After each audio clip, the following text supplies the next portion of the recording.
জয় বাবা লোকনাথ, জয় শিব লোকনাথ, জয় ব্রহ্ম লোকনাথ। রণে বনে জলে জঙ্গলে যেখানেই বিপদে পড়িবে আমায় স্মরণ করিও, আমি রক্ষা করিব। আপন ভক্তদের উদ্দেশ্যে যিনি এই অভয়বাণী শুনিয়েছিলেন তিনি হলেন বাবা শ্রী শ্রী লোকনাথ ব্রহ্মচারী। তাই তো দেশে বিদেশে বাবা লোকনাথের অগণিত ভক্তকুল, আর একই সঙ্গে ছড়িয়ে রয়েছে বাবা লোকনাথের অগণিত মন্দির। বাবা লোকনাথের স্বনামধন্য ও জাগ্রত মন্দিরের মধ্যে তেঘরিয়ার লোকনাথ মন্দির অন্যতম। এদিন তেঘরিয়ার লোকনাথ মন্দিরের তরফ থেকে লোকনাথ মহানাম প্রচার ভগীরথ এবং লোকনাথ মিশনের প্রতিষ্ঠাতা দাদু নিত্য গোপাল সাহার ১২৫তম আবির্ভাব উৎসব এবং একই সঙ্গে তার যোগ্য সহযোগী লোকনাথ সাধক এবং কর্মযোগী এবং একই সঙ্গে তেঘরিয়ায় লোকনাথ মন্দিরের প্রতিষ্ঠাতা কালী সাধন দাসের মহানাম প্রচারের ৭৫ বছর পূর্ণ উপলক্ষে এক বিরাট অনুষ্ঠানের আয়োজন করা হয়, যেখানে নেত্রালয়মের সহযোগিতায় বিনামূল্যে চক্ষু পরীক্ষা শিবির, সঙ্গীতানুষ্ঠান, সম্বর্ধনা জ্ঞাপন এবং প্রসাদ বিতরণের ব্যবস্থা করা হয়। এদিন এই অনুষ্ঠানে লোকনাথ সাধক এবং কর্মযোগী কালী সাধন দাসের স্মৃতিচারণের পাশাপাশি বাবা লোকনাথের মহানাম প্রচারে তার অবদানের কথা স্মরণ করা হয়। এদিনে অনুষ্ঠানে বিশেষ অতিথি হিসেবে উপস্থিত ছিলেন আদ্যাপীঠের মুরাল ভাই, উপস্থিত ছিলেন বিশিষ্ট অভিনেত্রী অনামিকা সাহা, বিশিষ্ট সঞ্চালক ও বাচিক শিল্পী সতীনাথ মুখোপাধ্যায়, বাবা লোকনাথের বংশধর চন্দ্রদেব ঘোষাল, ভগবান গাঙ্গুলির বংশধর দেবাশিস গাঙ্গুলি, বিশিষ্ট লোকনাথ গবেষক হরিপদ ভৌমিক, লোকনাথ মিশনের সম্পাদক তুষারকান্তি বসাক, হাওড়া জেলা লোকনাথ ভক্ত পরিষদের সম্পাদক কমল চৌধুরী এবং উপস্থিত ছিলেন দাদু নিত্য গোপাল সাহার নাচ জামাই এবং লোকনাথ মিশনের অন্যতম কার্যকরী সদস্য সুবীর মল্লিক সহ অন্যান্য বিশিষ্টজনেরা।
লোকনাথ মন্দির যখন প্রতিষ্ঠিত হয়েছিল প্রথম মাটিটা আমি দিয়েছিলাম, কারণ কালী সাধন বাবু, আমি লোকনাথের মায়ের ভূমিকায় অভিনয় করেছিলাম, সেই তারপর থেকে উনি আমাকে মা বলে ডাকতেন। তখন আমার অল্প বয়স, আমি খুব লজ্জা পেতাম, কিন্তু দিনে দিনে আস্তে আস্তে সেই মা এমন করতো আমাকে, মানে গাড়ি কিনে গাড়ি পাঠিয়ে দিয়েছিল হরিদাকে দিয়ে, যে মাকে নিয়ে কালীঘাট মন্দির সব ঘুরিয়ে টুরিয়ে দিয়ে এসো। তো আমি তাতে লিখেছিলাম যে ছেলে বড় হলে মায়ের আনন্দ হয়, তুমি আরও আরও বড় হও, অনেক গাড়ি কেনো, আমার খুব আনন্দ। তো আমি সে মায়ের ভূমিকায় যখন পাঠ করেছিলাম, যখন লোকনাথ জন্মাচ্ছেন, তখন ওই যে আমি তার সন্তান প্রসবের পরে শাঁখ ঘণ্টা আওয়াজ, সে মানে একটা অদ্ভুত অনুভূতি। সে আমি দেখেছিলাম যে উনি দরদরিয়ে কাঁদছেন। আর কচুয়াতে যখন প্রথম উনি আমাকে নিয়ে গেলেন মন্দির প্রতিষ্ঠা করতে, স্টেজের ওপরে আমি 1,00,000-এর ওপরে লোক, উনি সাষ্টাঙ্গে স্টেজের ওপরে পড়ে আমাকে, আমার খুব কষ্ট হচ্ছে এখন বলতে, উনি আমাকে মা বলে অত লোকের মধ্যে বললেন, লোকনাথের যখন মা করেছেন তাহলে আমারও মা। সেই থেকে তার ছেলে মেয়েরা, তারপর ছেলেদের বিয়ে হলো, তারা সবাই আমায় এখনও ঠাকুমা বলে ডাকে। মানে অদ্ভুত একটা ভাবে আমি জড়িয়ে গেছিলাম এই ফ্যামিলির সঙ্গে। সবই সেই লোকনাথ বাবার দয়ায়। আমাকে যখন প্রথম লোকনাথ বাবার মায়ের ভূমিকায় ডাকা হয়েছিল রেডিওতে, 2.5 বছর চলেছিল, আমি ছবিটা দেখে বললাম, বাবা এ আবার কোন সাধু, কোনো দিন তো দেখিনি। তখন আমাকে এই হরিদাই বলেছিলেন যে এইবার সব মানে জানতে পারবে যে ইনি কে। তো আমি করার পরে বছর 2 পরে কালীসাধনবাবু এইখানে বললেন যে এই দিন আমি মন্দির প্রতিষ্ঠা করব, মা তুমি আসবে, তোমার হাত দিয়ে আমি ওই মাটির যেটা ওইটা আমি প্রথম দেব। তো আমাকে দিয়ে তাই দিয়েছিলেন। এবং যেদিন প্রথম মন্দিরের দরজা খুলে এই লোকনাথ বাবার এই চেহারাটা সবাই দেখতে পেল, সেই দিন অসাধারণ আমার মনে হয়েছিল যে কি কালীসাধন কি করছে এগুলো। কিন্তু তখনও ওই একটা কোথায় দ্বিধা লজ্জা এইটা ছিল। কিন্তু সত্যি কথা আজকে না বললে নয়, আজকে কালীসাধনের মৃত্যুদিন, আমার শুটিং থাক যেখানেই আমি থাকি, এই 5 এপ্রিল 5ই এপ্রিল আমি এখানে আসি। কারণ যেদিন নার্সিংহোমে ওকে আমি দেখতে গেছিলাম, সেই দিন ও একটাই, আমি মাথায় হাত দিয়েছি আর বলল, এই তোমরা চিন্তা করো না, আমার মা এসে গেছে, আমি বেঁচে যাব, আমার কিচ্ছু হবে না। সেই দিন খুব কেঁদেছিলাম। তারপর যখন মারা গেলেন তখন না আমি একটা ফিল করলাম যে, আমার তখন বাচ্চা ছোট 3 বছরের, আমি ফিল করলাম যে আমার বুকের মধ্যে এরকম কষ্ট হচ্ছে কেন, এরকমভাবে আমার কান্না পাচ্ছে কেন। তখন আমি বুঝতে পারলাম যে মা ডাক, এবং কালীসাধনবাবু যে সত্যিকারের আমাকে মা বলে ভালোবেসেছিলেন, আজ তার ফ্যামিলি ঠিক সেইভাবেই চলেছে। তারা তাদের ঠাকুমা ছাড়া আজ পর্যন্ত কোনো কাজ করে না, যে কোনো অনুষ্ঠান হোক তাতে তাদের ঠাকুমাকে চাই। তো এইটাই তো বাবার বড় দয়া। তো আস্তে আস্তে আস্তে আস্তে দেখলাম সমস্ত জায়গা, এখন তো সারা পৃথিবীতে লোকনাথ বাবার জানা হয়ে গেছে, সবাই তাকে পুজো করছেন। কিন্তু আমার কাছে যখন লোকনাথ বাবা আসেন তখন কিন্তু এখানে কেউ চিনতো না, এই পশ্চিমবাংলায়ও কেউ জানতো না যে লোকনাথ বাবার এত দয়া, তার এত শক্তি, তাকে পুজো করলে কি ফল আমরা পাবো। আস্তে আস্তে তারা বুঝতে পেরেছেন। এবং আজ টেঘরিয়া মন্দির হয়তো 32-33 বছর আগে প্রতিষ্ঠা হয়েছিল, এখন তো এটা একটা তীর্থস্থান, লোকনাথ বাবার মন্দির। আমরা কোথায় যাচ্ছি না, লোকনাথ বাবার মন্দির। তো এই মন্দিরের প্রতিষ্ঠাতা কালীসাধন বাবু, এটাই আমার গর্ব যে সে আমার সন্তান, সে আমাকে মা বলে ডাকতো। সেই জন্য আজ তার মৃত্যুদিনে যেমন কষ্ট হচ্ছে, আবার আনন্দ হচ্ছে যে এই জায়গাটা কীরকম ফ্যাক্টরি ছিল, কীরকম মাটি টাটি মন্দির হওয়ার আগে কীরকম ছিল, আর আজ বাবার দয়ায় ওই কালীসাধনবাবু আজকে কী করে যাচ্ছেন। তিনি যেখানেই থাকুন তিনি দেখতে পাচ্ছেন যে এই জায়গা আস্তে আস্তে কেমন সুন্দর হয়ে যাচ্ছে।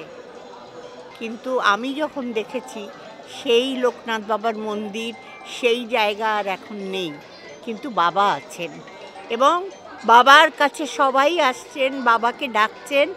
আর কালীসাধনবাবু দাদুর জন্যে আজ এই মন্দির প্রতিষ্ঠা।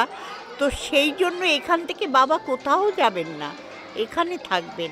সবার কাছে আমার মিনতি যে আমি একটাই কথা বলবো, কচুয়া বলুন, বারুদি বলুন, এখানে বলুন, ওখানে বলুন, দৌড়োদৌড়ি করে বেড়ানোর কিচ্ছু নেই। মন থেকে ভালোবাসুন, তেঘরিয়া কাছাকাছি বাবার সামনে এসে দাঁড়িয়ে বাবাকে বলুন যে বাবা তুমি এখানে আছো, আমি জানি তুমি আমাদের দেখো, আমাদের সব বিপদ থেকে মুক্ত করো। ধন্যবাদ, নমস্কার।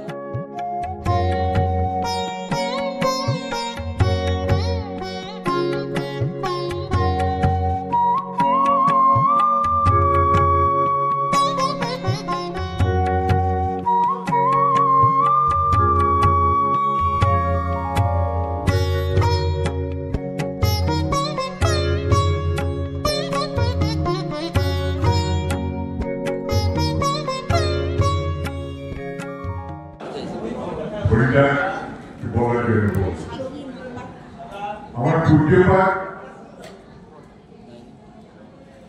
সেক্রেটারি মহারাজ ব্রহ্মচারী মোরাল ভাই, জয়েন্ট সেক্রেটারি আদ্যাপীঠে ট্রাস্টি, উনি উপস্থিত আছেন। দেখুন, এই যে তেঘরিয়া মন্দির, আজকে এটা একটা তীর্থস্থান। আমি যখন ছুটি আউটডোরে যাই, যাই, সবাই জিজ্ঞেস করে তেঘরিয়া মন্দিরে লোকনাথ বাবার ওটা কোনখানটা, আপনার বাড়ি কত দূর? খুব অনেক কিছু মনে পড়ে যখন গাড়িতে ফিরছি, হয়তো মুর্শিদাবাদ বা বিভিন্ন সব জায়গা, বহরমপুর অনুষ্ঠান করে, তখন গাড়ির মধ্যে বসে বসে আমি ভাবি। না, আমি একেবারেই এই অনুষ্ঠানে আসাটা বহুমূল্য সময় নষ্ট করা মনে করছি না। কেননা দেখুন, ঈশ্বরের কৃপা না থাকলে জীবনে কারোর পক্ষে কিছু করা সম্ভব নয়। যে যত বড় প্রতিভাধর হোক, সবার ওপর একটা তাঁর কৃপা চাই। সে কৃপাটা কখন কার ওপর কীভাবে যে এসে পৌঁছয়, এটা আমরাও হয়তো অনুধাবন করতে পারি না। এই লোকনাথ মন্দিরে লোকনাথ বাবার নাম প্রচারকে কেন্দ্র করে আজ থেকে বহু বছর আগে থেকেই আমরা এখানে সঙ্গীতের মাধ্যমে, নাটকের মাধ্যমে, নানাবিধ কথা বলার মাধ্যমে যে কাজটা শুরু করেছিলাম, তাতে আমাদের অসংখ্য শিল্পীরা এতে যুক্ত হয়েছিলেন।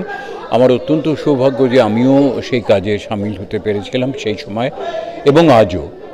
এবং তখন যারা এ কাজে আমাদের উদ্বুদ্ধ করেছিলেন, সেটা এই কালীসাধন দাস, তাদের পরিবার, তারা অনুপ্রাণিত হয়েছিলেন দাদু নিত্যগোপাল সাহার সান্নিধ্যে। আর আমরা এই কাজটা করে এত অদ্ভুত আনন্দ পেতাম। আজ এত বছর পরে যে আমাদেরকে এই অনুষ্ঠানে আমন্ত্রণ জানিয়ে বিশেষভাবে সম্মান জানানো হচ্ছে, এটা আমাদের সকলের কাছে খুবই একটা কি বলবো দুর্লভ।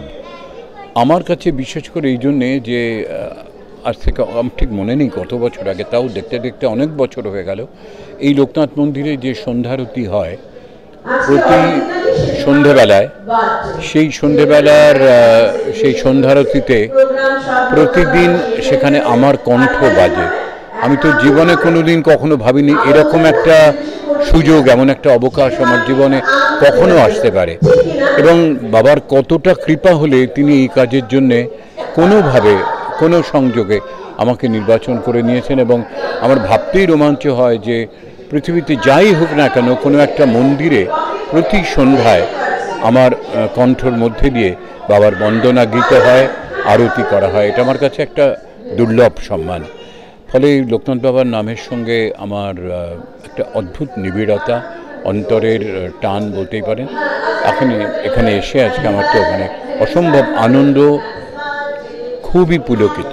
কিছু পাবো বলে তো আসিনি, কিন্তু না চাইতেও অনেক কিছু পেয়ে গেছি, এটাই সবচেয়ে বড় কথা। দেখুন, কিছু পাবো বলে এলে আমাদের চাহিদাগুলো এত ক্ষুদ্র হয়, বাবা এইটা দাও, বাবা ওইটা দাও। কিছু না প্রত্যাশা করে যদি আসি, তিনি কোথা দিয়ে কীভাবে যে আমাদের ভরিয়ে দেবেন আমরা নিজেরাও ভাবতে পারি না। কাজে ওই ক্ষুদ্র, আর মানুষ মাত্রই দেখুন আমাদের চতুর্দিকে ক্ষুদ্রতা নিয়ে আমাদের জীবন, ছোট ছোট জিনিস, এই চাই ওই চাই সেই চাই, এই চাই চাই করেই আমাদের জীবনটা প্রায় নাই নাই হয়ে যাওয়ার অবস্থা হয়েছে। কাজে আমার মনে হয় আমিও সত্যি কোনো কিছু চাইবার অভিলাষ নিয়ে কখনো আসিনি, এখনও চাই না। কিন্তু এই যে এখনও এত বছর ধরে একাধিক্রমে তার কাজ করে যেতে পারছি এবং শিল্পচর্চা করে যেতে পারছি, এটা কি তার কম আশীর্বাদ? সে আশীর্বাদ না হলে কি পারতাম এটা করতে? আমি তো বিশ্বাস করি। এটা তো আমি বলছি একটা বিরল বিরল বিরল সৌভাগ্য যে এরকম একটা বিশাল কর্মকাণ্ডের একটা ক্ষুদ্র কোনো কণা হয়ে আমিও এখানে আছি। দেখুন, গোটা বিশ্ব সংসারটা এত বড়, সেখানে আমাদের অস্তিত্ব কতটুকু কোনো অঙ্কে মাপা যাবে না।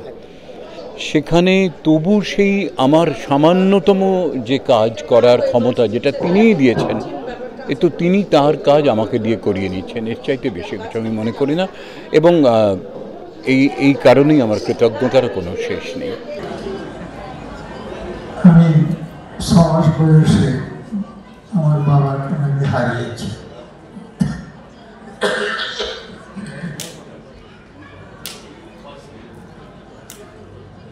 তাই বাবাকে বললাম, আমার সঙ্গগুলো অন্নদা ঠাকুরের শতবর্ষ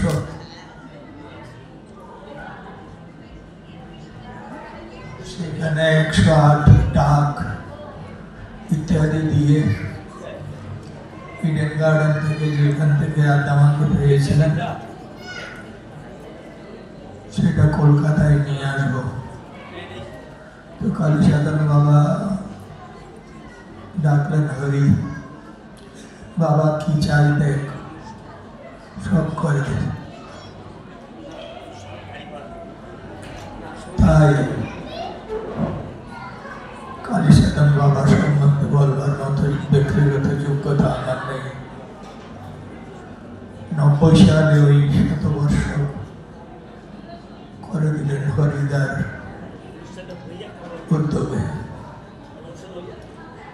তাই নট থ্রো মি, আমাকে দিয়ে কালীসাধন বাবাকে বিচার করা যাবে না। I am only a weak instrument, আমি একটি ক্ষুদ্র যন্ত্র মাত্র। His character was so great that তার চরিত্র এত মহান, I or any of his followers, আমি অথবা তার অনুগামী ভাই বোনেরা, if we spend hundreds of lives, যদি শত শত জনম পরিগ্রহ করি, could do no justice to a millionth part of what he really was, তার চরিত্রের লক্ষ লক্ষ অংশের একাংশ বর্ণনা করতে পারবে না। কালীসাধন বাবা সম্বন্ধে এই অদম্য রাগয়ের ঠিক একই উক্তি। হরি তো হরি, এমন প্রসেশন করে দিলেন ইডেন গার্ডেন থেকে আদ্যাপীঠ পর্যন্ত। সেই থেকে আজ সারা পৃথিবীতে আদ্যামার প্রচার, লক্ষ লক্ষ ছবি করে দিয়েছিলেন বাবা। আমাদের অন্নদা ঠাকুরের মাত্র ছিলেন 37 বছর শরীরে, স্বামীজি ছিলেন 39 বছর 5 মাস 24 দিন।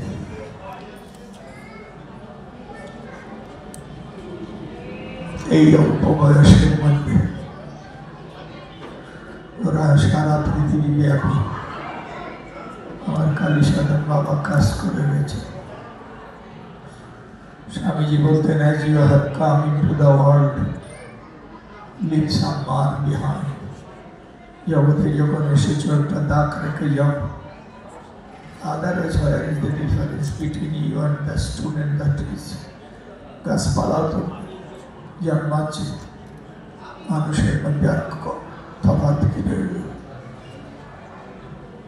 তাই আজকে আমার 2500 অনাথ ছেলে, অনাথ মেয়ে, বৃদ্ধ বৃদ্ধা, বিধবা মা,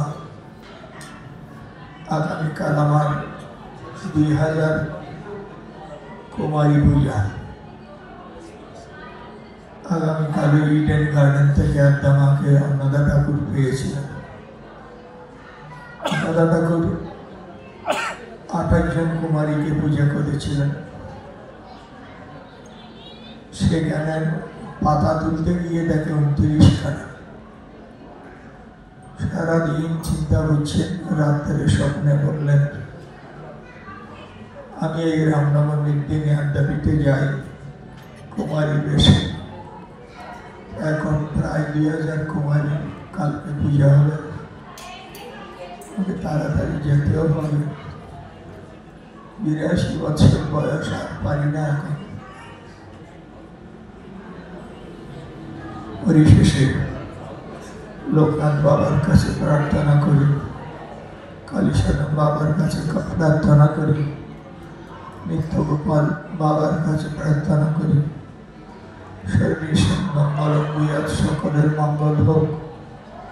Let goodness prevail all around the world. সর্বে সন্তু নিরাময়, সকলে নিরাময় থাকুক। Let all stay healthy and happy. সর্বে ভদ্রাণি পশ্যন্তু, সকলে সুন্দর বস্তু দর্শন করুক। Let us see the supreme beauty of Lord. মা কশিত দুঃখ ভাগ, কেউ যেন দুঃখের ভাগী না হয়।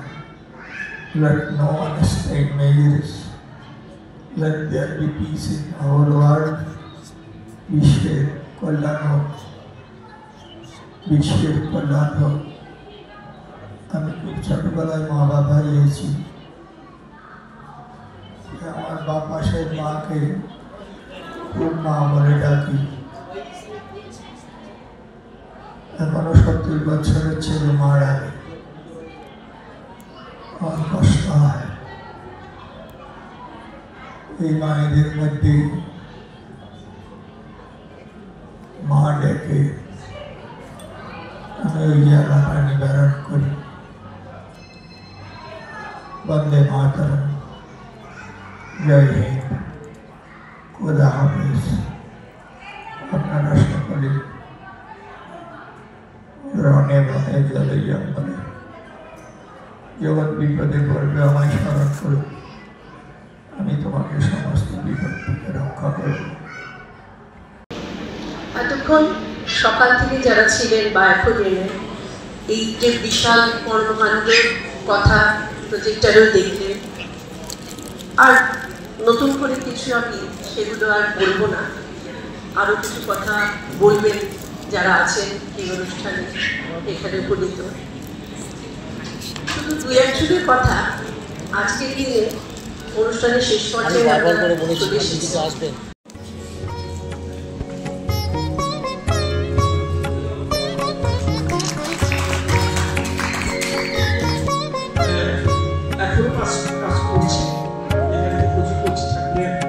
গতকালকেও বাংলাদেশ থেকে গ্রুপ করেছিল।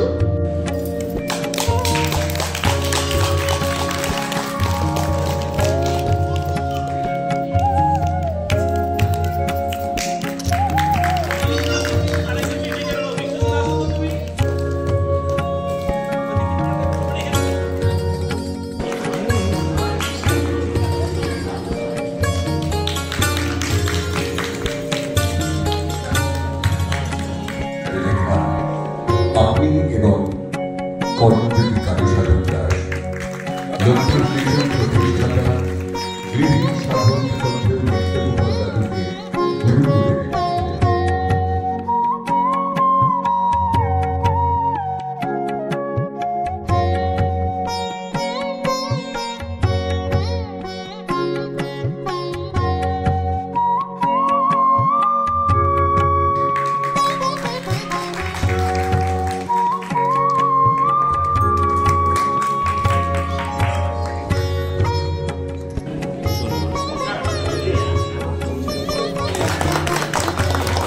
তাতে আমরা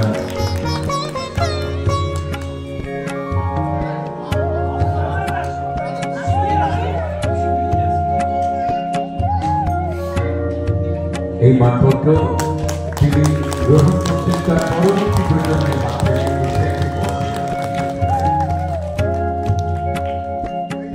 আমাদের সকলের শ্রদ্ধার ভালোবাসা এই কথাগুলো গ্রথিত হয়েছে এবং সেই সঙ্গে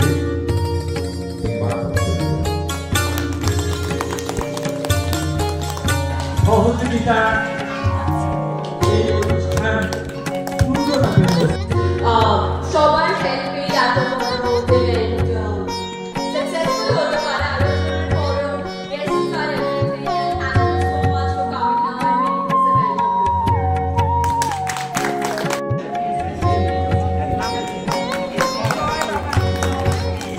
এন্ড প্রথম যোগীন্দ্রায় নমস্তুভ্যং ত্যাগীশ্বরা বৈরব উমানন্দ স্বরূপায় লোকনাথায় নমঃ।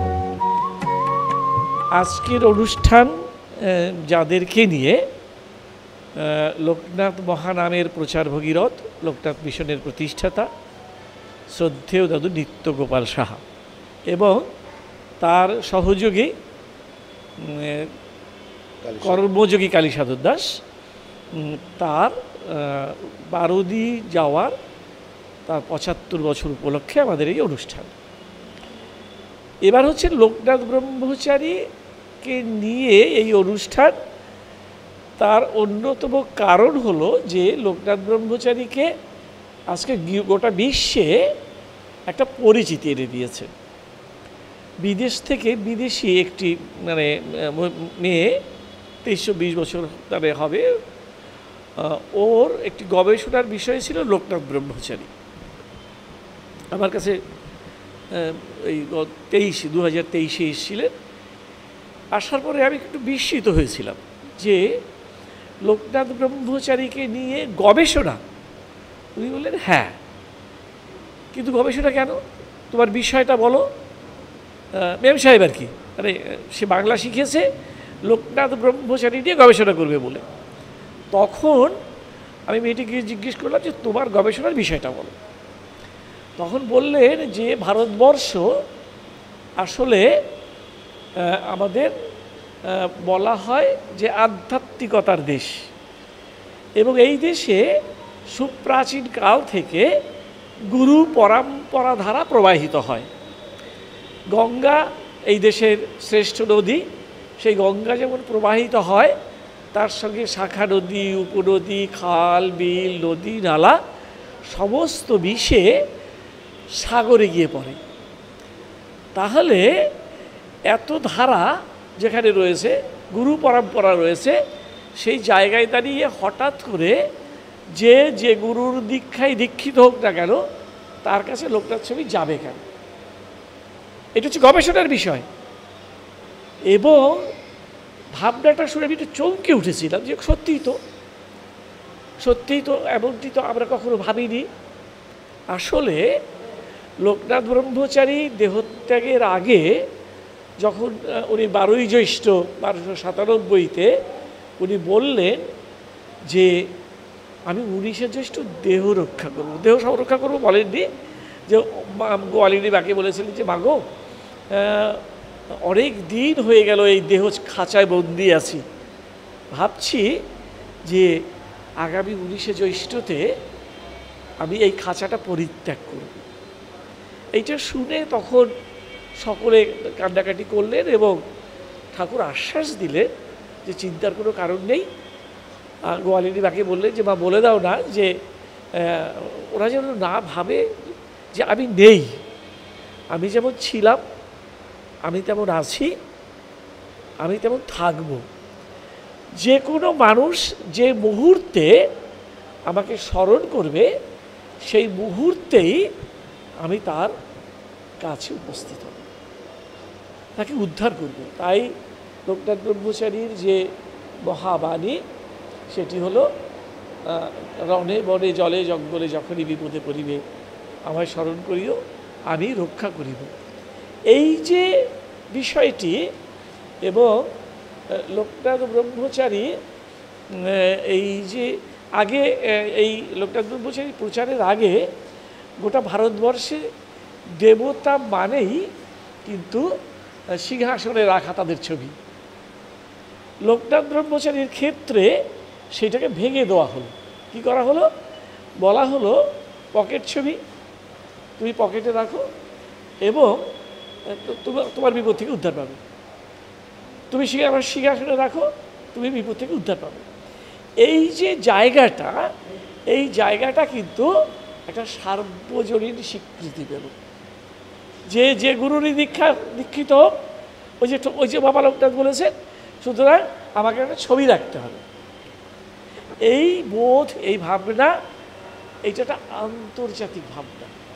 এই ভাবনা মহামিলনের ভাবনা। এই ভাবনা সমস্ত বিভেদকে ভেঙে দেওয়া। সেখানে কোনো ছোট নেই, বড় নেই, যে কোনো মানুষ, ধর্মের অধর্মের কোনো জায়গা নেই। কিন্তু লোকনাথ ব্রহ্মচারী, কারণ তার নাম লোকনাথ। লোক মানে মানুষ, নাথ মানে প্রভু। সত্যি সত্যি লোকনাথ ব্রহ্মচারী সকলের প্রভু হয়ে কারোর পকেটে বিরাজ করছে, কারোর সিংহাসনে বিরাজ করছেন। একথা সত্য সত্য সত্য। লোকনাথ ব্রহ্মচারী যখন বারোদিতে ছিলেন, সেই সময় তারাকান্ত গঙ্গোপাধ্যায় নামে এক ভক্ত লোকনাথ ব্রহ্মচারীর, তিনি বারোদিতে যান। কয়েকজনকে লোকনাথ ব্রহ্মচারী নাম পরিবর্তন করিয়েছে। তারা দাবি করেন যে আমাদেরকে দীক্ষা দিয়েছেন। তার মধ্যে এই তারাকান্ত গঙ্গোপাধ্যায় একজন, এবং লোকনাথ ব্রহ্মচারী তার নামকরণ করেছিলেন ব্রহ্মানন্দ ভারতী। এই ব্রহ্মানন্দ ভারতী উকিল ছিলেন, যখন তারাকান্ত, ওর একটু অভ্যাস তো খোঁচানো, উনি লোকনাথ ব্রহ্মচারী প্রসঙ্গে উনি জিজ্ঞাসা করা শুরু করলেন, কথা প্রসঙ্গে যে তোমার বাড়ি কোথায়, তুমি কোথায় ছিলে, কীভাবে সিদ্ধি লাভ করেছো, কীভাবে তোমার গুরুকে পেয়েছো, ইত্যাদি ইত্যাদি। ও প্রথম ব্যক্তি যে ব্যক্তি এইগুলোকে সংগ্রহ করেছেন, এবং সেই সময় তিনি বলেছিলেন, তাকে জিজ্ঞেস করা হয়েছে যে তোমার জন্ম কোথায়, তখন তিনি বলেছেন যে আমার জন্ম হচ্ছে কচুয়া গ্রামে। শুনলেন? তখন একটি চ্যালেঞ্জ ছুড়ে দিলেন লোকনাথ ব্রহ্মচারীর কাছে ব্রহ্মানন্দ ভারতী। কি বললেন? কি চ্যালেঞ্জ? লোকনাথ ব্রহ্মচারীকে বললেন যে তুমি বলছো যে লোকনাথ তোমার জন্ম হয়েছে কচুয়াতে, এই যে বিজয় কৃষ্ণ গোস্বামী এই যে আসলো, তোমার কৃপা পেল, তারপরে বিজয় কৃষ্ণ বলছে যে তোমার জন্ম ওই শান্তিপুরে। কেন বললো? তাহলে কোথায় হবে? কচুয়ায় হবে না শান্তিপুরে হবে? তখন তার একটি মজার উত্তর দিলেন। উনি বললেন যে বিজয় কৃষ্ণ যখন এসেছিল তখন আমার ওর স্ত্রীকে আমি না দেবও বলেছিলাম, আর বিজয়কে বলেছিলাম যে এমন কোনো কাজ করবে না যাতে আমাদের কুলের কোনো অপপ্রচার না হয়। এবার বিজয় কৃষ্ণ দুটোকে মেলাবার চেষ্টা করলেন। কোনটা? উনি বলেছেন আমাদের কুল মানে গোস্বামী বংশ। গোস্বামী বংশ মানে হচ্ছে শান্তিপুর। তার মানে লোকনাথ ব্রহ্মচারী কে হতে পারে? ও দেখলো যে ওর খুল্ল প্রপিতামহ ব্রজ গোস্বামী তিনি সন্ন্যাস নিয়ে বেরিয়ে গিয়েছিলেন। তার ধারণা হলো লোকনাথ ব্রহ্মচারী সেই ব্রজ গোস্বামী। তাই তিনি ঢাকায় গিয়ে প্রচার করলেন যে লোকনাথ আমাদের পরিবারের লোক, সুতরাং তার জন্মস্থান শান্তিপুর। এটা নিয়ে কোনো বিতর্কের কোনো জায়গা নেই। ফলে কি হলো, এবার যখন লোকনাথ ব্রহ্মচারীকে কাউন্টার করলেন ব্রহ্মানন্দ ভারতী, তখন ব্রহ্মানন্দ ভারতী কে উত্তর দিলেন যে ও একটা বিশ্বাস নিয়ে বেঁচে আছে। ঠিক আছে, ওই আমাদের বিজয় কৃষ্ণ গোস্বামী। তো ও এখন যদি তুমি এই সত্যটা প্রকাশ করো তাহলে ও মনে কষ্ট পাবে, সুতরাং তুমি এইটা করো না। ভালো কথা। উনি 1903 সনে যমুনা পত্রিকা 1310 মানে 1903 সনে প্রথম লোকনাথ ব্রহ্মচারীর জীবনী লেখা হচ্ছে। সেই পত্রিকাতে ব্রহ্মানন্দ ভারতী প্রথমেই লিখলেন যে লোকনাথ ব্রহ্মচারীর কোনো নিষেধের কারণবশত আমি তার জন্মস্থানের কথা বলতে পারলাম না, পরবর্তী সময় বলবো। তার মানে এবার 1916 এই 1916-তে একটি বই প্রকাশিত হলো। সেই প্রকাশিত বইটির নাম হচ্ছে লোকনাথ মাহাত্ম্য। সেইখানে লেখা হলো 24 পরগনা জেলার অন্তর্গত 84 চাকলা গ্রামে লোকনাথ ব্রহ্মচারীর জন্ম। তাহলে এইটা কোত্থেকে এলো? এক প্রশ্ন তো। এবার ঘটনা হলো, আমি শুধু একটি প্রশ্ন করলাম যে কিচ্ছু না, তুমি আমাকে বলো কি বলেছে বইতে। বলা হয়েছে যে 24 পরগনা জেলার অন্তর্গত চাকলা গ্রামে, 84 চাকলা গ্রামে তার জন্ম। তাহলে 24 পরগনায় জন্মেছে। 24 পরগনার জন্ম কবে হয়েছে? লোকনাথ ব্রহ্মচারী জন্মেছে 1730, তার 27 বছর পরে 24 পরগনার জন্ম। তাহলে 24 পরগনায় তিনি জন্মাতে পারেন না, পারবেন কি? পারবেন না। ফলে তাহলে হলো 24 পরগনায় জন্মালেন না। তারপরে কি লেখা রয়েছে? লেখা রয়েছে যে তিনি জন্মেছেন 84 চাকলা গ্রামে এবং জেলা থানা বারাসাত। তাহলে বারাসাত কবে জেলা থানা হয়েছে? বারাসাত জেলা হয়েছে 1864, লোকনাথ ব্রহ্মচারীর জন্মের 4 বছর পরে। এবং লোকনাথ বারাসাত জেলা ডিস্ট্রিক্ট অ্যাবলিশড হয়ে যায় 1862। তার মানে তিনি কখনোই জেলা বারাসাতে জন্মাননি। তার মানে এই বইটিতে যা লেখা হয়েছে তার কোনোটাই সঠিক নয়। এবার হচ্ছে থার্ড দাবি, সেটি আরও কঠিন এবং জটিল দাবি। কি? লোকনাথ ব্রহ্মচারী বলেছেন 1885 খ্রিস্টাব্দের 8ই এপ্রিল 1885, 8ই এপ্রিল নারায়ণগঞ্জ কোর্টে একটি সাক্ষীতে বলেছেন, my name is Loknath Brahmachari, age about 60 years, my father's name is Ramnarayan Ghoshal, my home is at Mouza Chakla, জেলা থানা বারাসাত। এই যে বলেছে, চাকলা এবং বারাসাত শব্দ দুটো ব্যবহার করা হয়েছে কিন্তু ওইখানে 1885-এ। তাহলে তাহলে এইটা কী হলো? এইটা কি হলো? তার উত্তর আছে। কি বললেন? মাই নেম ইজ লোকনাথ ব্রহ্মচারী। ওকে, তাহলে এইটা মেনে নিলাম। তারপরের শব্দটা কি? মাই father's name is Ramnarayan Ghoshal, বাবার নাম কি? রামনারায়ণ ঘোষাল।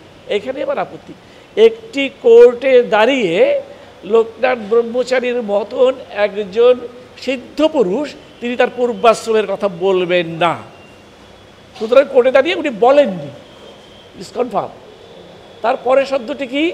মাই এজ অ্যাবাউট 60 years, 1885-এ লোকনাথ ব্রহ্মচারীর বয়স আছে 155 বছর। 1730, 1885, 155 বছর। কোর্টের কাগজে লেখা হয়েছে অ্যাবাউট 60 years। হবে না?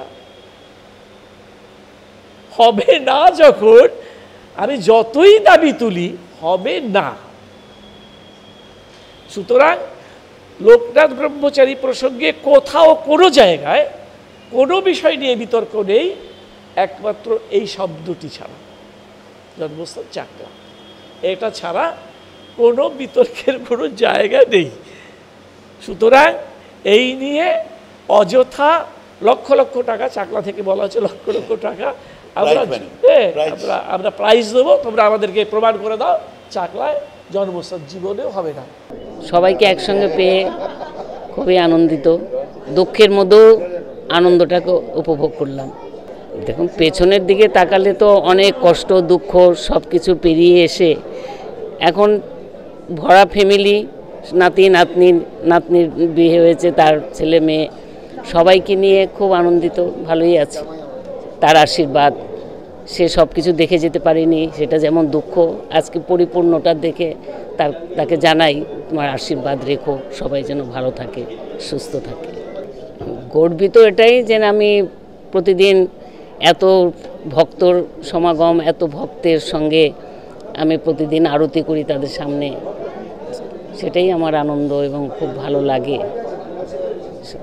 সন্ধ্যা আরতিটাতে অনেক দূর দূর থেকে সবাই আসেন এবং বাবার আরতি দর্শন করেন। আমার পরিবারের সবাই এখন বাবার আমি শুধু একা করি না, দুই ছেলের বউ ওরাও আরতি করে।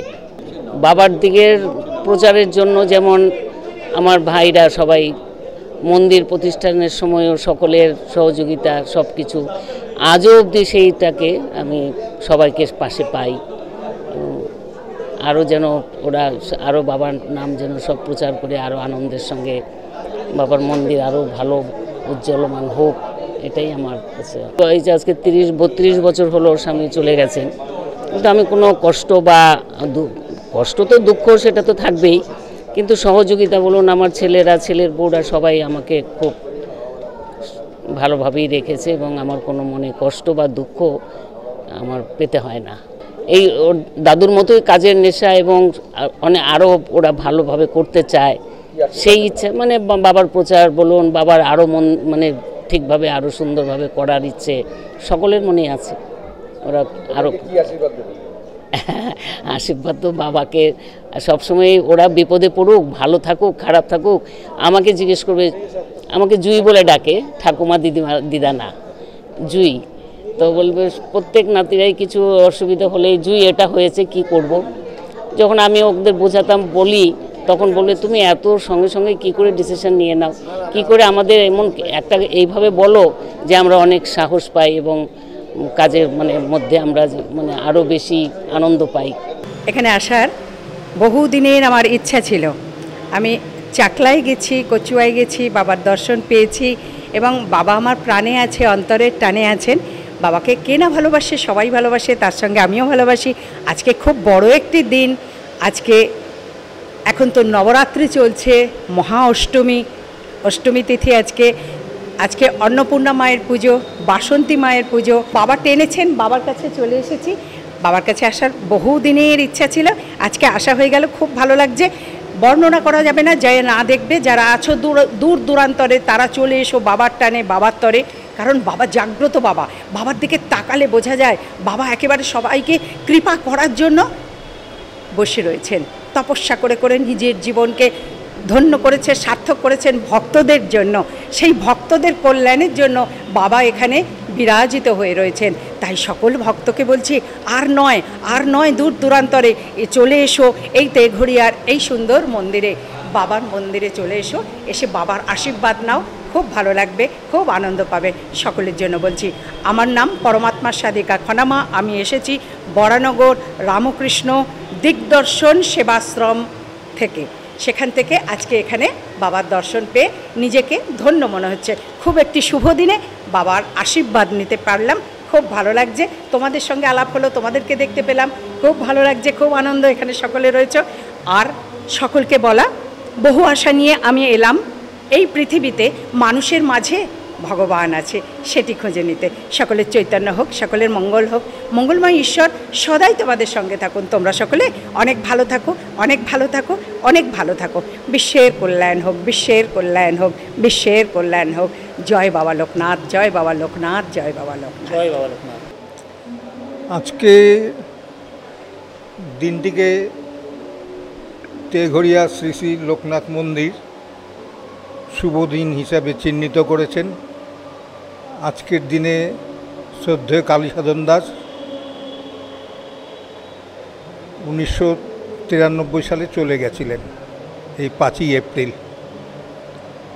আজকে সেই 5ই এপ্রিল এই শুভ দিনটিকে কেন্দ্র করে লোকনাথ মিশনের প্রতিষ্ঠাতা প্রাণপুরুষ লোকনাথ মহানামের প্রচার ভগীরথ শ্রদ্ধেয় সাধক নিত্যগোপাল দাদু 125তম আবির্ভাব দিবস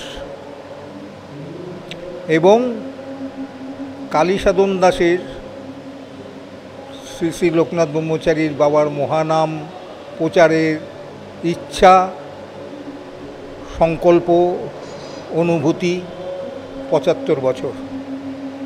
এই শুভ দিনে আজকে মন্দিরে উপস্থিত হতে পেরে লোকনাথ মিশনের পক্ষ থেকে আমি খুব আনন্দিত এবং গর্বিত। আজকে যা অনুষ্ঠান হয়েছে খুবই ভালো লেগেছে এবং যেটা হতে যাচ্ছে সেটাও খুব ভালো, এবং সকলের সেই ভালো লাগাটুকু মনে রেখে আমি আমার বক্তব্য শেষ করলাম।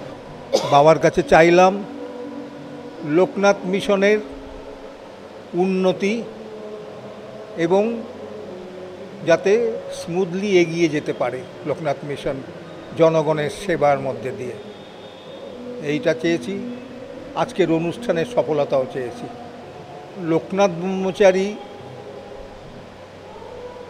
তার সাধনার দ্বারা যে স্টেজে উঠেছিলেন আমাদের কাছে বা আমার কাছে স্বয়ং ভগবান। সেই ভগবানের কাছে যদি ঠিক মতো চাওয়া যায়, উনি বলেছিলেন স্মরণ করলে উনি সেই ডাকে সাড়া দেবেন, মনোবাঞ্ছা পূর্ণ করবেন।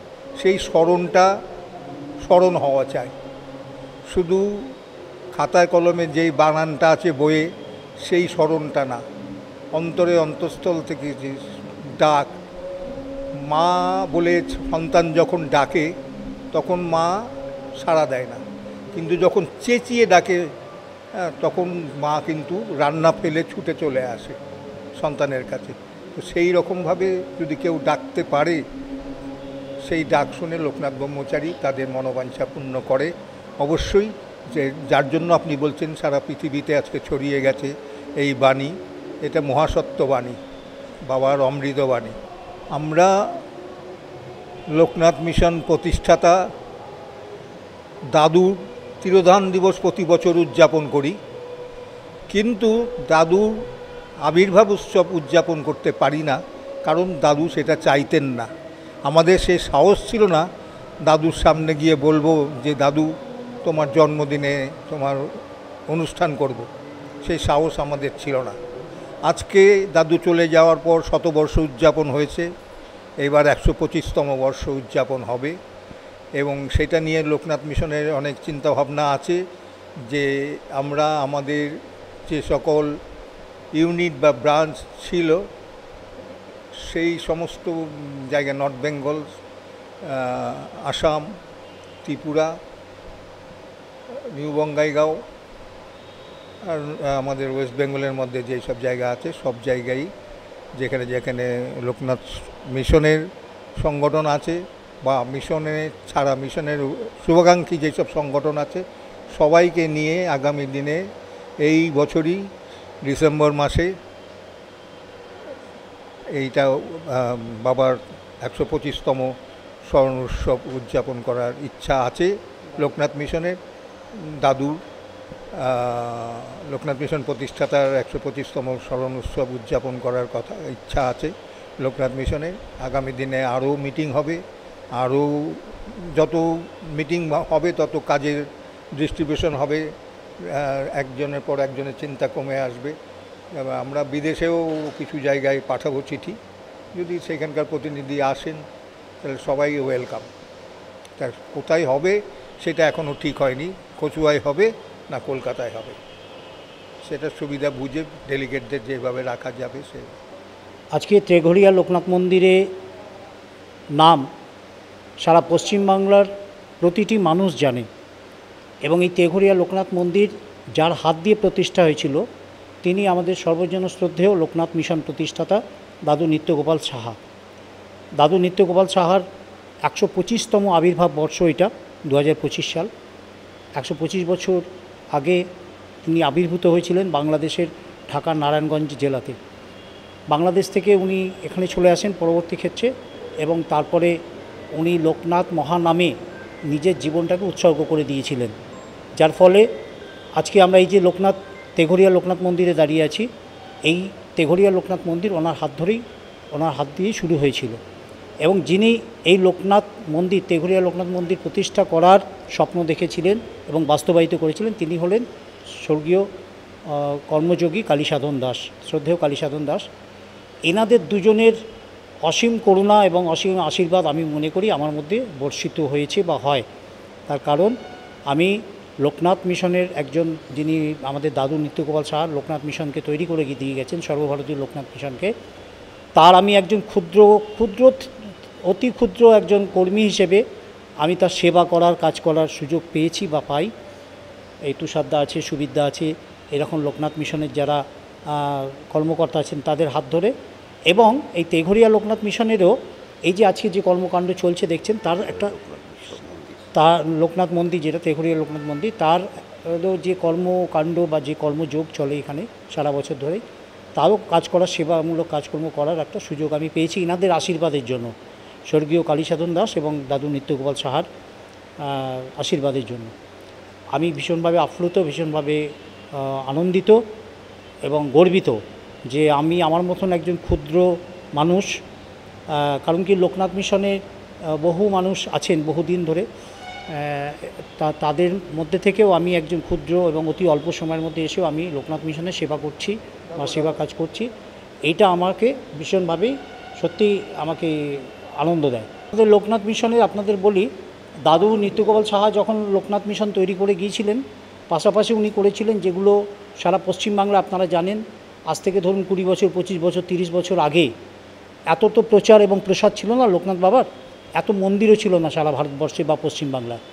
পরবর্তী যত দিন গেছে তত মন্দিরের সংখ্যা বেড়েছে, লোকনাথ নামাঙ্কিত প্রতিষ্ঠানের সংখ্যা বেড়েছে। তো তৎকালীন দাদু প্রায় 30টা লোকনাথ মন্দির এবং প্রতিষ্ঠানকে লোকনাথ মিশনের আওতায় নিয়ে এসে লোকনাথ মিশনের ব্রাঞ্চ হিসেবে সেই মন্দিরগুলোকে দাদু তৈরি করে দিয়ে গিয়েছিলেন। এবং আজকের দিনে দাদু সেই 30টা মন্দির তো লোকনাথ মিশনের সঙ্গে আছেই, এবং তার পাশাপাশি আজকে তুষারদা লোকনাথ মিশনের সম্পাদক, সুবিদ্যা লোকনাথ মিশনের একজন কার্যকরী সদস্য।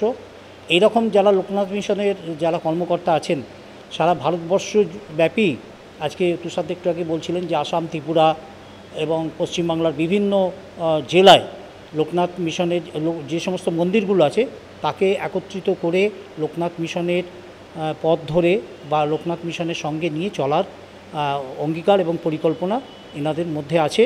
এবং সেই অঙ্গীকার এবং পরিকল্পনার মধ্যে আমিও আছি, যাতে সারা ভারতবর্ষ তথা সারা পশ্চিমবাংলায় যত লোকনাথ মন্দির আছে, প্রতিষ্ঠান আছে এবং লোকনাথের যারা ভক্ত শিষ্য ভক্ত যারা আমাদের গুরু ভাই তাদের সবাইকে একটা প্ল্যাটফর্মের মধ্যে নিয়ে একটা জায়গা নিয়ে চলার চিন্তাভাবনা আমাদের মাথায় রয়েছে।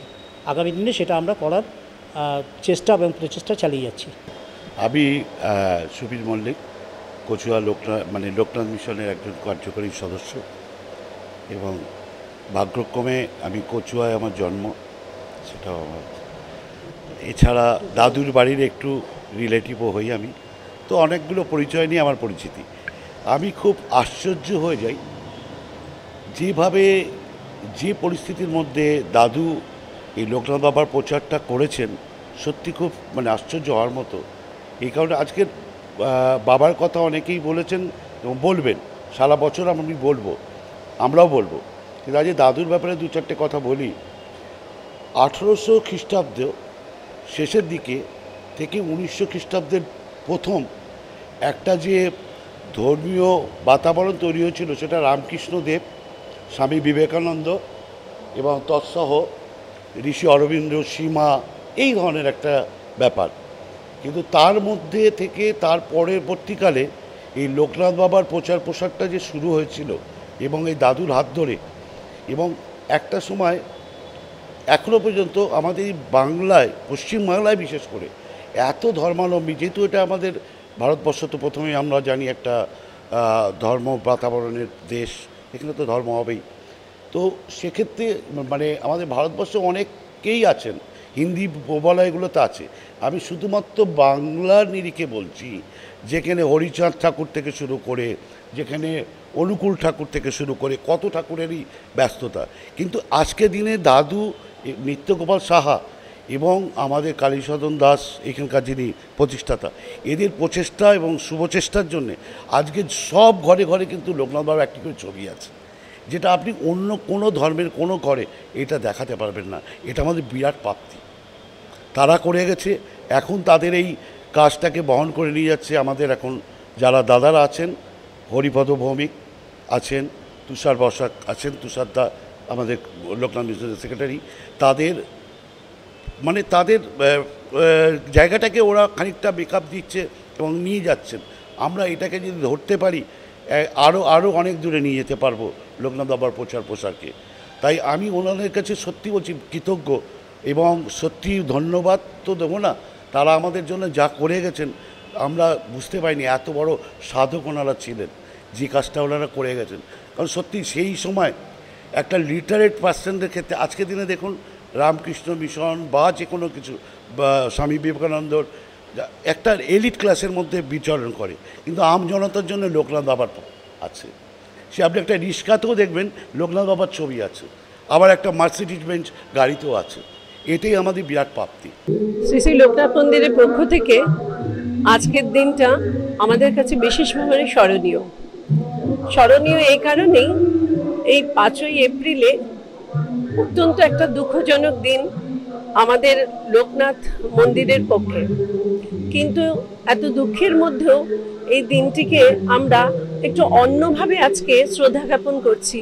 সেটির দৃষ্টিভঙ্গিটা একটু অন্যরকম। সেটি হলো আজ 1901 সাল থেকে আজকে 2025-এ এসে লোকনাথ মহানাম প্রচার ভগীরথ দাদু নিত্যগোপাল সাহার 125তম জন্মদিন, আর মহানাম প্রচারের কর্মযোগী কালীসাধন দাস যার 75 বছর মহানাম প্রচারের, সেই দিনটির শ্রদ্ধা জ্ঞাপন হিসাবে উদযাপিত হচ্ছে। শুধু তাই নয়, লোকনাথ মন্দিরের অক্ষয় তৃতীয়ার দিন প্রতিষ্ঠা দিবস, তারও 35 বছর। অনেকগুলো কারণ এর মধ্যে আজকে এই দিনটার পালিত উৎসব হিসাবে সমস্ত ভক্তগণ এখানে জমায়েত হয়েছেন এবং তাদের সেবা করতে পেরে আমাদের ধন্য। আজকে লোকনাথ মন্দির শুধু বলবো না, আমরা হলাম লোকনাথ বাবার পরিবার। লোকনাথ বাবার সমগ্র যত ভক্তবৃন্দ পৃথিবীর যে কোনায় আছে, জাতি ধর্ম নির্বিশেষে সবাই আমরা এক পরিবারের অন্তর্গত। অনেক বিষয়ে অনেক অন্তর্দ্বন্দ্ব কলহ থাকতে পারে, কিন্তু আমার মনে হয় আজকের দিনে 2025 সালের এই দিনটিতে দাঁড়িয়ে সবার সমস্ত কিছু কলহ ভুলে, সব কিছু ভুলে আমরা এক অনন্য হিসাবে লোকনাথ বাবার নাম প্রচারে যদি উদ্যোগী হই, তাহলে বাবার নাম স্মরণ করে জাতি ধর্ম নির্বিশেষে সমস্ত মানুষ আরো উপকৃত হবেন। সকলে আমরা জানি, বাবা বলেছিলেন যখন বাবা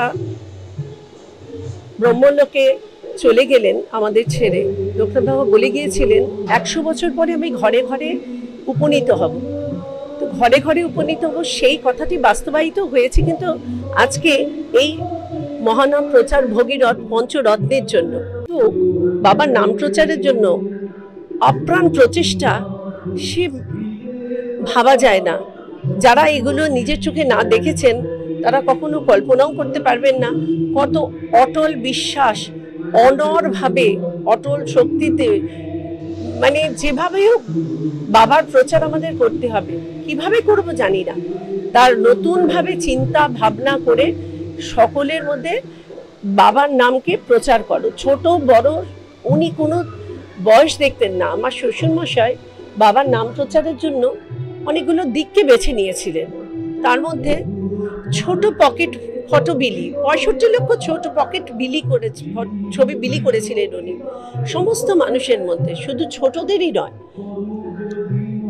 শুধু তাই নয়, বাবা লোকনাথের উপর রেডিওর নাটক, তারপরে ক্যাসেট, হেমন্ত বাবু, মান্না দে, অনুরাধা পারওয়াল, আমি কার নাম বলবো, শ্রাবন্তী মজুমদার, সমস্ত বড় বড় গায়ক সবাইকে দিয়ে উনি লোকনাথ বাবার গান গাইয়ে তাদের দিয়ে রেকর্ড বানাতেন।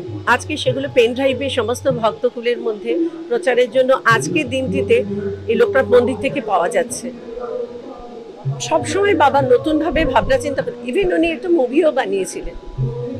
এই যে বইমেলা হয়, সেই বইমেলায় লোকনাথ বাবার স্টল দিয়েছিলেন, সে 1990s-এ, আজকে নয়। আমরা সবাই সেই লোকনাথ বাবার স্টলে গিয়ে বসতাম, কত ছবি প্রসাদ বিলি হতো, শুধু মানুষকে কি না জানানো লোকনাথ বাবার নাম প্রচারের জন্য। ভাবা যায় না, লোকের ঢল নেমে আসতো, এত ভক্তের সমাবেশ করতো, শুধু বই কেনার জন্য না, বাবাকে জানার জন্য, বাবার নাম শোনার জন্য। তাই বইমেলা আজও হয়, কিন্তু আমার সেই আনন্দটা জানি আমি দেখতে পাই না, খুঁজে পাই না। আমি সেই 93-তে বইমেলার দোকানি বলুন, আর মন্দির যখন প্রতিষ্ঠিত হয়েছে 1990 সালে এই লোকনাথ মন্দিরে, তখন দাদু ছিলেন। দাদু নিজের হাতে পুজো করে বাবাকে এই মন্দিরে বসিয়ে গিয়েছেন। দাদুকে যখন আমরা প্রশ্ন করেছিলাম, মা বাবা মানে দাদুকে আমাদের জীবনে আমরা শিক্ষাগুরু মনে করি। কর্মযোগী কালীসাধন দাস, আমার শাশুড়ি মা সবিতা মা, আমরা যখন দাদুর কাছে শালকিয়া মিশনে যেতাম, লোকনাথ বাবার মন্দির খুলে উনি আসন পেতে বসতে দিতেন সকলকে। আমরা বাবার কাছে অনেকক্ষণ ধরে নাম জপ করতাম, তারপর উনি অনেক উপদেশ দিতেন, আমরা শুনতাম, তার কথাগুলো শুধু মনে পড়ে। আজকের দিনে আমরা দাদুকে হারিয়েছি, কিন্তু আমার এটা ভেবে আমার খুব সৌভাগ্যবতী মনে হয় যে আমি দাদুকে পেয়েছি, দাদুর সঙ্গ পেয়েছি, দাদুর কথাগুলো শোনবার সৌভাগ্য আমার হয়েছে। দাদু বলতেন, আজকে যে আমরা ফিলসফি পড়ে যে কথাগুলো আমরা শিখি, অহং ব্রহ্ম, অদ্বৈতবাদের কথা, তা দাদু আমাদের খুব সরল ভাষায় তখন বুঝিয়ে দিয়েছিলেন। নিজেকে জানো, আত্মাকে জানো, আত্মোপলব্ধি করো, নিজের মধ্যে বাবাকে ভাবো। তুমি যখন খাবে ভাববে তুমি বাবার কি চিন্তা করে, বাবা তুমি দিয়েছো তাই আমি খেতে পারলাম। তুমি যখন স্নান করবে মনে করবে বাবার জটার জলের তুমি স্নান করছো। তুমি যখন হাঁটবে তার পদযুগলের উপর দিয়ে মনে করবে তুমি হাঁটছো। এইভাবে আমাদের অনুভব করতে শিখিয়েছিলেন। আত্ম অনুভব করবে, আর ভালোবাসাই হলো পূজা। দাদুর কাছে এত সামগ্রী দিয়ে পুজোটা বড় জিনিস ছিল না, তিনি আমাদের এভাবে শেখাতেন, মনের ভক্তি ভরে বাবাকে ভালোবেসে ভক্তি বেলপাতা দিয়ে বাবাকে পুজো করো, তবেই দেখবে তুমি বাবার কাছে যেতে পারবে, অন্তরাত্মায় বাবার সাড়া পাবে তুমি। এই কথাগুলো দাদু আমাদের শিখিয়েছেন। আমরা এইভাবেই বাবাকে আজও পুজো করি, সেবা করার চেষ্টা করি। জানি না ভবিষ্যতে কতটুকু পারবো করতে। আমার শ্বশুরমশাই যে শিখিয়ে গিয়েছেন, অটল বিশ্বাস রাখবে বাবার প্রতি। আমি ওনাকে একটা অদ্ভুত শক্তি দেখতাম ওনার প্রতি, যে যখন মানুষের শত কিছু খারাপ হয় আমরা তখন মনটা দুঃখে ভরে যায়, ঈশ্বরের উপরে আমরা সমস্ত দোষগুলো চাপিয়ে দিই, বলি যে তোমার জন্যই হলো, তুমি আমাকে এই বিপদ থেকে উদ্ধার করলে না। আমার শ্বশুরমশাইকে ঠিক দেখেছে তার উল্টো। উনি আমাদের শেখাতেন, যখন তোমার কোনো কিছু খারাপ হবে তুমি ভাববে তোমার ভালোর জন্যই এটা হয়েছে। আমি ভাবতাম একটা মানুষ হসপিটালে পড়ে আছেন অসুস্থ, আর বাবা নিজে বলছেন আমি অসুস্থ হয়েছি, তাতে নিশ্চয়ই কোনো ভালো কিছুর ইঙ্গিত আছে, তাই বাবা এটা ভালো। কি করে উনি বলছেন? এইরকম অদ্ভুত অটল বিশ্বাস, মানে পঞ্চেন্দ্রিয় চোখ কান বন্ধ করা, এইরকম বিশ্বাস আমি পৃথিবীতে দ্বিতীয় কোনো মানুষের মধ্যে দেখিনি। আজকে আমি যখন ক্লাস 10-এ পড়ি, স্কুলে থাকতে বাবা আমাকে মামনি করে, মানে ছেলের বউ বলে উনি কখনো আমাকে বলতেন না, বৌমা করে কখনো ডাকতেনও না, মামনি ছাড়া উনি আমাকে কখনো স্নেহ করে ডাকেনি, আমার মনেও পড়ে না।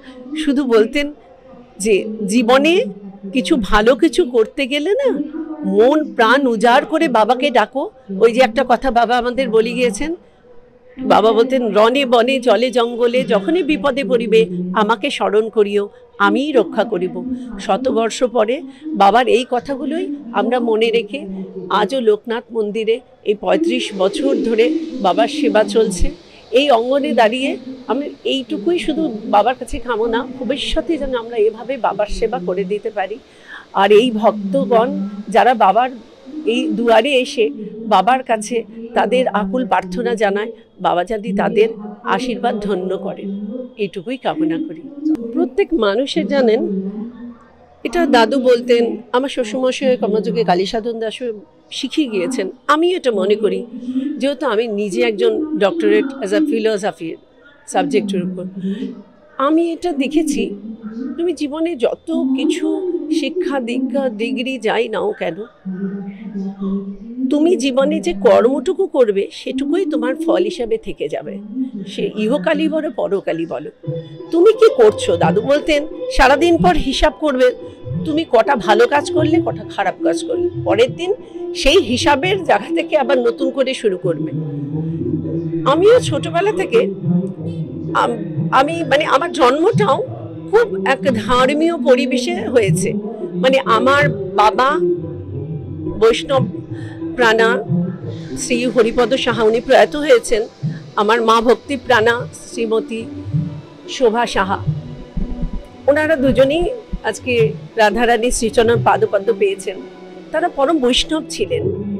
আমাদের বাড়িতে ছোটবেলা থেকে দেখেছি নাম, ভগবত গীতা পাঠ, পুজো। মা আনন্দময়ী মা আমার মায়ের আদিষ্ট বাবা, তা উনি প্রতিষ্ঠিত ছিলেন আমাদের বাড়িতে এবং অন্নভোগ হতো। অমাবস্যা পুজো বলুন, 17 দিন নাম মহোৎসব, মহাপ্রসাদ বিতরণ, এসব দেখে আমি বড় হয়েছি। আমি এই পূজা আর্চার মধ্যে মার সঙ্গে আমাদের পরিবারের সব বোন ভাই আত্মীয় স্বজন সবাই আমরা একইভাবে ঠাকুর পুজো করতাম। আমরা চাই মন প্রাণ দিয়ে ঠাকুর সেবা করতাম। তা আমি একভাবে বড় হয়ে এসেছিলাম। ক্লাস 10-এ যখন বিয়ে হলে এ বাড়িতে এলাম, এখানে এসে আমি লোকনাথ বাবার পূজার পরিবেশে এসে পড়লাম, একটু অন্যরকম।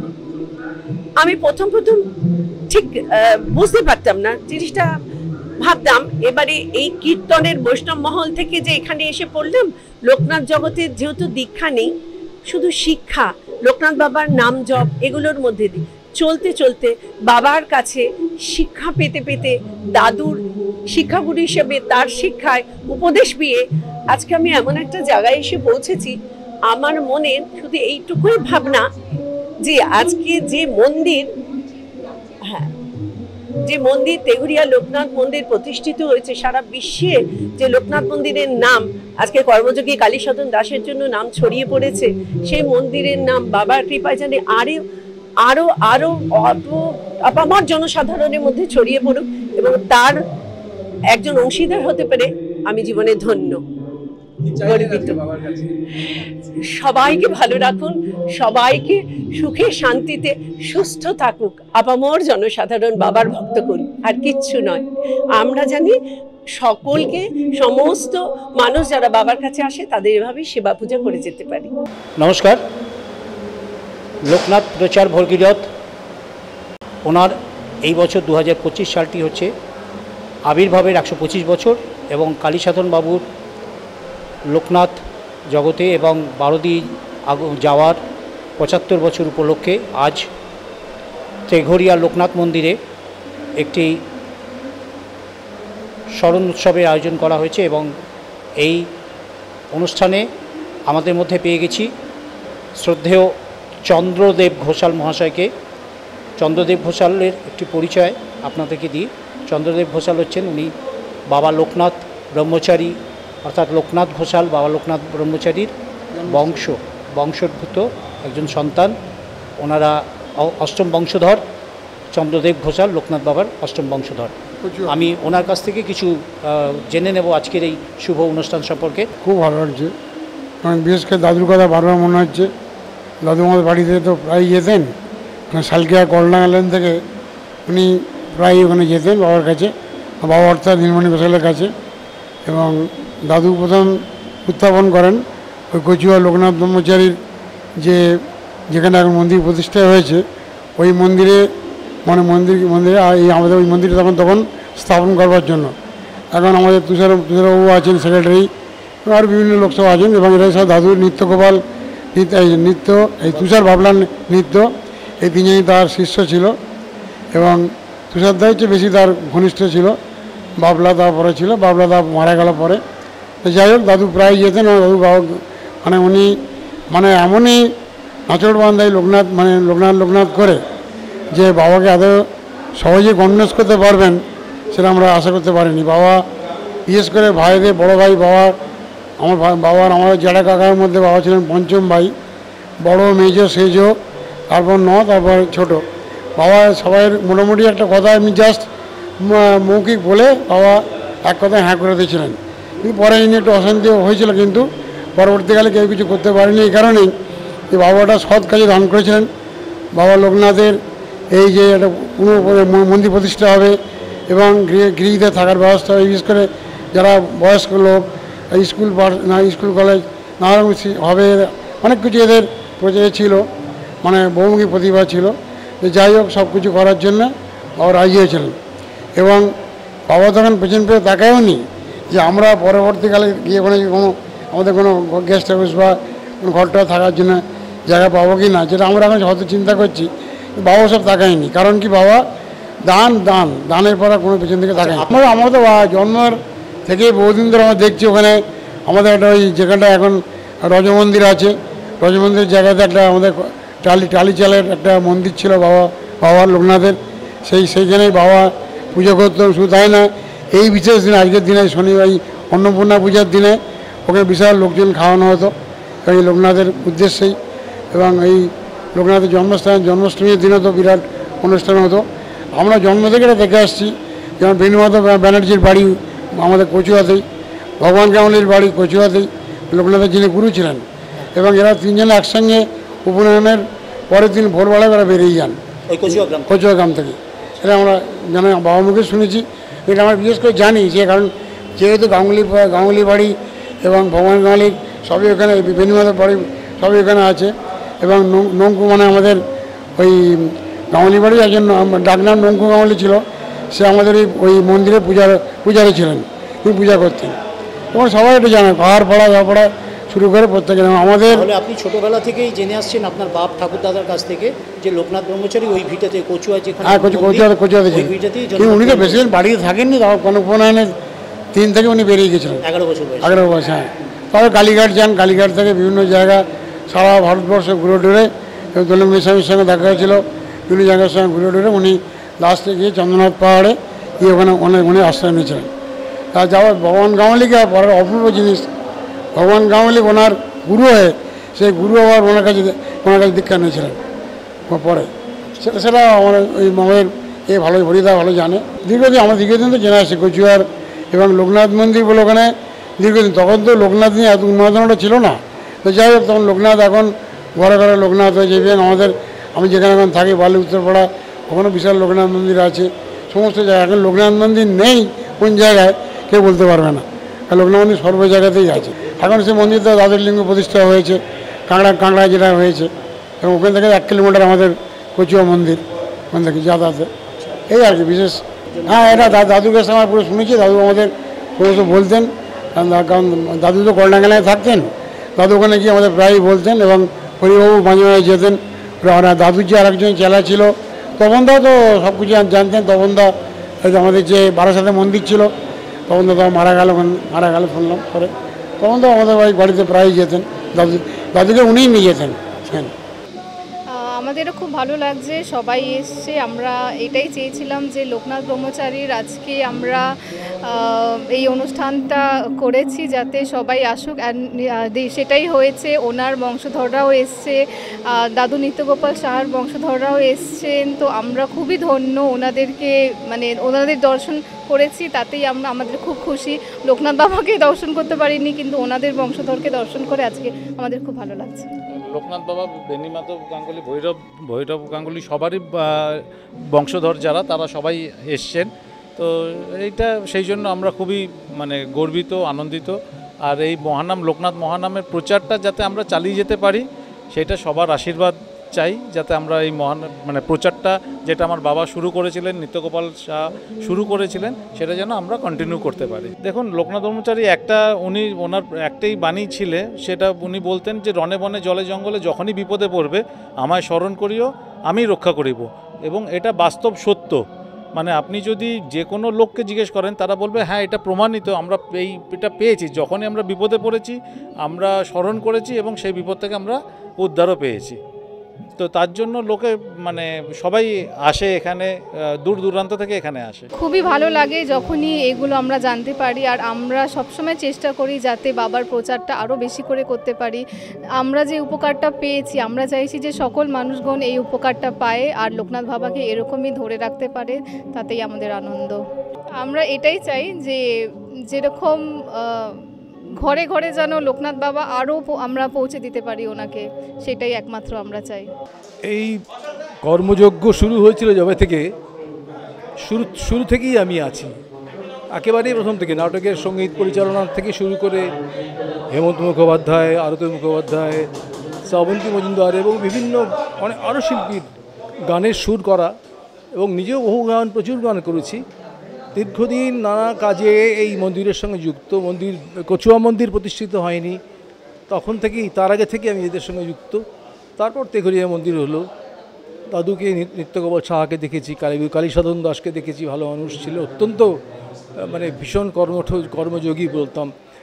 এসব মানুষের সঙ্গে মিশেছি। একটা দারুণ দিন মনে হচ্ছে আজকে, যে 125তম জন্মবার্ষিকী আমাদের নিত্যগোপাল সাহার, এবং 75তম বর্ষ হচ্ছে তার বাবা লোকনাথের প্রচারের। এটা খুব আনন্দের দিন। আমি খুব মানে ভীষণ আনন্দ উপভোগ করছি। এই স্মৃতি কথা বলতে গিয়ে আমার অনেক পুরনো অনেক কথা মনে পড়ছে, কিন্তু আজকে বেশি কথা বলার কিছু নেই। খুব ভালো লাগছে এই দিনটির কথা। আজকে আমার গ্র্যান্ডফাদার, আমার ঠাকুরদার 32nd ডেথ অ্যানিভার্সারি। এটা একটা গুরুত্বপূর্ণ দিন আমাদের কাছে, এবং এটা 35th অ্যানিভার্সারি আমাদের লোকনাথ বাবার ফটো পাবলিশ করে বিলিয়ে দেওয়ার। ওটাই সবচেয়ে ছোট পকেট ফটো ম্যানুফ্যাকচার করলাম আমরা আজ থেকে 35 ইয়ার্স আগে। আর তখন থেকেই জয় বাবার নাম কলকাতা শহরে, ওয়েস্ট বেঙ্গল, ইন্ডিয়াতে আস্তে আস্তে থিয়েটারের দিক থেকে, কিছু বইয়ের দিক থেকে, এই ফটোগুলো বিলানোর দিক থেকে নাম ছড়ানো স্টার্ট করলো। তো আই থিঙ্ক আজকের দিনটা আমরা এই সবকটা পয়েন্টে কনক্লুড করে একটা অনুষ্ঠান করছি। আজকে ওই ফ্যাক্টরসগুলোর জন্য আজকে লোকনাথ বাবা অল ওভার ইন্ডিয়াতে খুব ফেমাস হয়ে গেছেন। আমার grandfather, he was an industrialist, but he was a philanthropist as well. উনি অনেক মানুষের জন্য অনেক কাজ করেছেন, এবং লোকনাথ বাবার নামও পুরো দেশে ছড়ানোর পুরোপুরি চেষ্টা হয়েছিলেন, যার জন্য পাবলিকই ওনাকে টাইটেল দিয়েছিলেন কর্মযোগী। তো হি ইজ কর্মযোগী কালী সাধন দাস, অ্যান্ড আজকে ওনার ডেথ অ্যানিভার্সারিতে we are celebrating this moment. It's not even a sad point today, it is a happy moment for all of us, because ওনার কর্মের জন্য আজকে জয় বাবার নাম আরও ছড়িয়েছে। অবভিয়াসলি ছিল বাংলাদেশে, বারোদিতে অনেক নাম ছিল। কচুয়াতে জন্ম হলেও বারোদি বাংলাদেশে হি ওয়াজ মোর অ্যাফ্লুয়েন্ট, অ্যান্ড আজকে what I can proudly say is he's very affluent in India and all over the world.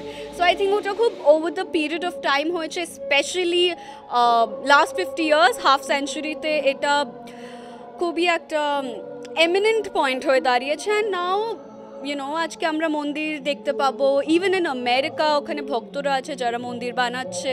এখন আমরা তেঘরিয়া লোকনাথ মন্দিরে আছি, অ্যান্ড ইভেন্টগুলো চেষ্টা করবো ফিউচার জেনারেশনসেও আমরা এগুলো চালিয়ে যেতে পারি, অ্যান্ড যতটা অ্যাড করতে পারি।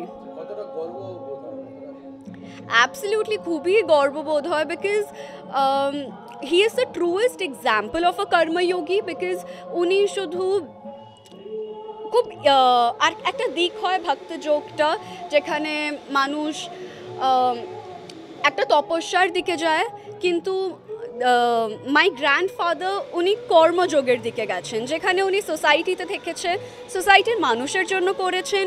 শুধু তাই না, ফ্যাক্টরি করেছেন। আজকে আমাদের যে ল্যাম্প ম্যানুফ্যাকচারিং ইন্ডাস্ট্রি ওরিয়েন্ট, ওইটা নিজের হাতে তৈরি করেছেন, অ্যান্ড অনেক কিছুই এক্সপ্যান্ড করেছে। So he is the truest example of materialism থেকেও যাতে গ্রিড না থাকে, because he had the thing মানুষের জন্য করার, যেটা আমরা সকলেই ফলো করার খুবই চেষ্টা করছি। And that is something we have learn from him, even though ওনাকে আমরা দেখতে পাইনি, আমরা কোনো ভাই বোনই ওনাকে পাইনি, উনি 1993তেই চলে গেছেন।